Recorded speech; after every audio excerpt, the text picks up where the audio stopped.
नमस्कार, आप देख रहे हैं न्यूज़ यापा में उज्ज्वल शर्मा आपके साथ। राजस्थान में बीजेपी अपनी पहली परीक्षा में, और या कहें कि राजस्थान के मुख्यमंत्री अपनी पहली परीक्षा में फेल हो गए हैं।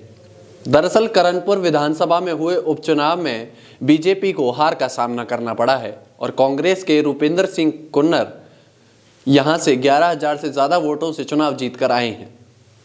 इस जगह पर कांग्रेस को हराने के लिए बीजेपी ने एक पैंतरा आजमाया और अपने प्रत्याशी को विधायक बनने से पहले ही मंत्री बनाकर इतिहास रच दिया। इसके बाद इतिहास रचने का काम किया जनता ने। जनता ने किस तरह से इतिहास रचा? जनता ने इतिहास रचा कि प्रभार संभालने से पहले ही मंत्री को, या कहें शपथ लेने के बाद प्रभार संभालने से पहले ही मंत्री को हराकर उनसे इस्तीफा दिलवाने के लिए तैयारी शुरू कर दी। अब बात करें कांग्रेस की जीत की, तो कांग्रेस की जीत आखिर कैसे हुई? कांग्रेस की जीत हुई सचिन पायलट के करणपुर जाने से। सचिन पायलट जिस दिन करणपुर विधानसभा में गए थे और वहां जनसभा को संबोधित किया और रोड शो किया, और उसमें जो जनता उनके साथ आई और जो जनता का सैलाब वहां उमड़ा, उसके बाद ये तय हो चुका था कि कांग्रेस यहां से चुनाव जीतेगी। और ये हमने आपको पहले भी बताया था कि सचिन पायलट यहाँ से कांग्रेस के पक्ष में माहौल बनाकर आ चुके हैं। अब बीजेपी भले ही इन्हें मंत्री बनाकर जनता को लॉलीपॉप देने का काम करे, लेकिन ये लॉलीपॉप जनता में सही साबित नहीं होगी, जनता इसे स्वीकार नहीं करेगी, और ऐसा ही हुआ। जनता ने इसे सिरे से नकार दिया। अब सचिन पायलट की बात करें, सचिन पायलट की वो तस्वीरें आपने देखी होंगी कि जब करणपुर पहुंचे थे। हम स्क्रीन पर चलाकर भी आपको दिखाना चाहेंगे किस तरह से कि सचिन पायलट जब करणपुर पहुंचे थे तो ये जो भीड़ थी, उस भीड़ से ये साबित हो चुका था कि कांग्रेस यहां से चुनाव जीत कर जाएगी। बीजेपी ने बस मंत्री बनाकर अपनी हार का मार्जिन कम किया, और हमने आपको पहले भी कहा था कि ये जनता है, जनता बड़े बड़े नेताओं को जब हराने के मूड में होती है तो बड़े बड़े नेताओं को साइड में कर देती है।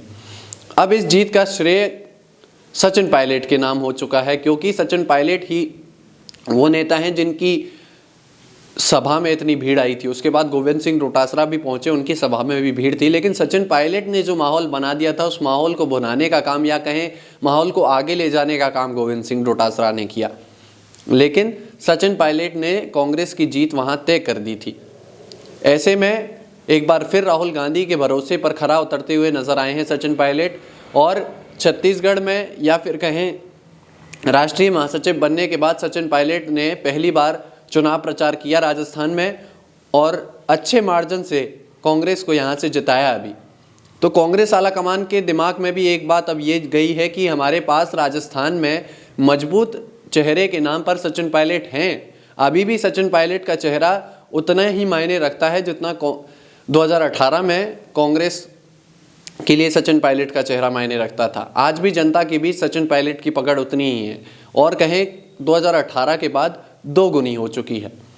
अब सचिन पायलट का कद बड़ा है। राजस्थान में जिस तरह से उन्होंने उपचुनाव में आकर प्रचार किया और सीट को यहाँ से जिताकर भेजा, दिल्ली में ये एक साफ संदेश गया है कि सचिन पायलट एक राजस्थान के मजबूत नेता हैं, कद्दावर नेता हैं। उनके बिना राजस्थान सोचना कांग्रेस के लिए अपने आप में एक गुनाह है, और इसी का परिणाम है कि कांग्रेस पार्टी ने सचिन पायलट को राष्ट्रीय नेतृत्व में जिम्मेदारी दी, या कहीं राष्ट्रीय स्तर पर जिम्मेदारी दी, और छत्तीसगढ़ भेज दिया। छत्तीसगढ़ में भी सचिन पायलट की लोकप्रियता का फायदा कांग्रेस पार्टी उठाना चाहती है, और जल्द राजस्थान में भी सचिन पायलट की लोकप्रियता का फायदा उठाने के लिए कुछ बड़े फैसले लिए जाएंगे, जिसमें सचिन पायलट की सहमति ली जाएगी।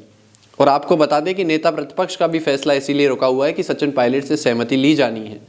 अब देखना होगा कि राजस्थान में जिस तरह से फिर सचिन पायलट ने एक उपचुनाव जिताकर अपना कद बढ़ाया है, तो कांग्रेस पार्टी अब उन्हें इस बात का किस तरह से और क्या इनाम देती है। तमाम ऐसे सियासी अपडेट्स के लिए आप बने रहिए हमारे साथ। तब तक के लिए नमस्कार।